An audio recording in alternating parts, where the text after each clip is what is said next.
Hey, it's Big Al with Big Al's Topic Mixer this morning. I just want to take a few minutes to talk about New Hampshire last night. Big win for Bernie Sanders. A man who stands on his principles, on what he believes, and has since he's been in politics. So he deserves that win. I definitely believe that. My problem with all the other candidates is they don't stand on any principles whatsoever. And like I said, uh, the big winner is Bernie Sanders. Let's talk about Pete Buttigieg. He's number two. It was a very tight race. Uh, and Klobuchar got to pick up. She's third. Was third. She's kind of rising in the polls right now.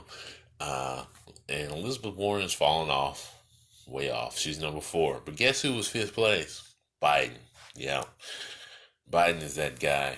Um, he may get a boost in the South. I don't know. South Carolina is next. He may get a boost there, especially among black voters, especially older black voters who, as soon as they heard his name, they supported. They had no information on what he stood for or anything. Which, to be honest with you, there's only one candidate in the race that stands for anything. Now, another candidate that had ideas and stood for something was Andrew Yang. You know, he was talking about the $1,200 a month income, which is a good thing because he didn't believe in raising the minimum wage, but he was going to give you $1,200 a month in extra income. Now, say whatever you want about that. That was actually a pretty good idea. Bernie Sanders has stood on his Medicare for all, uh, getting rid of student loan debt. He stood in free education. He stood on a $15 minimum wage. He stood on that consistently. Um, is all of that possible? Who knows? Like I said, the way I see it, you can only get so much done. But the fact that he's actually stood on a platform and stood there with that, that makes him better than any of the other candidates in the field, to me. And that's to be honest.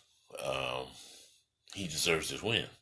He's the best candidate of all of them. There are some other minor candidates nobody's even paying attention to. They got like one, I think Tulsi Gabbard got 1% of the vote. She got, and one other candidate got four votes, literally four votes, nothing else. So those candidates don't matter at this point.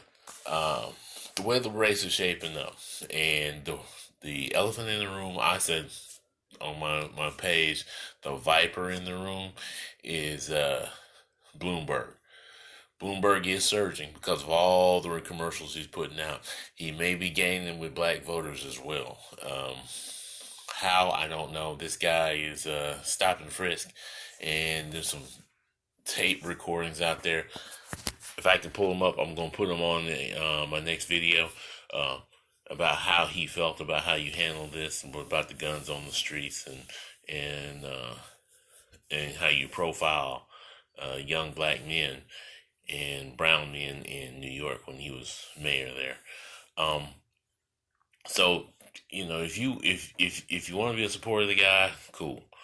But he's not on my list of top people. Buttigieg, hey, he's got the momentum going. The only thing is he's short on specifics, very short on specifics.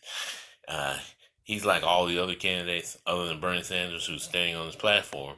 He's in. I'm better than Donald Trump. I'm better than Donald Trump. That's all you need to know. I'm better than Donald Trump. But better how? Like Bloomberg's giving some answers as to how he's better than mine. But at the same time, remember, Mike Bloomberg was a registered Republican late last year or early last year. So, he switched parties. He says he didn't like all the Democratic candidates he saw, and so he decided to put his own hat in there. Tom Steyer, poor Tom Steyer, has put about as much money into the campaign as Mike Bloomberg. I've recently started seeing his ads. That was the first time I've seen him on TV. I've been seeing him online. But he's falling way behind. I think the guy's okay. He's also short on specifics other than his environmental issues and on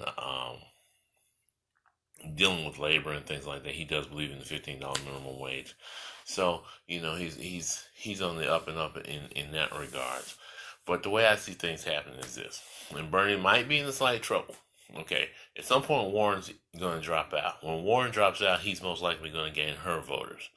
Andrew Yang has dropped out, so those who support him may rally behind either Buttigieg or behind Klobuchar. So we'll see how that goes. But eventually, I call them the fence sitter candidates. The fence sitter candidates will rally together against Bernie. So it'll be Bernie and the fence sitters. But Bernie by then may have gained enough momentum where it won't matter whether the fence sitters are together or not. We'll see in the end. So if Klobuchar can pick up some, she might beat out Buttigieg. I doubt that's going to happen. I think Buttigieg in the end is going to be the other candidate in the room, the other elephant in the room. And Bloomberg is still a mystery. He won't be getting any votes till Super Tuesday, really. He's hedged all his bets on Super Tuesday, and he might get it, especially among uninformed voters who've watched commercials and they decide, hey, that's the guy for me. He's not Trump. That's always going to be the thing. He's not Trump. And yeah, some people can argue that he is the billionaire in the room that can handle Trump, can deal with Trump. But we've all been down this road before with Clinton.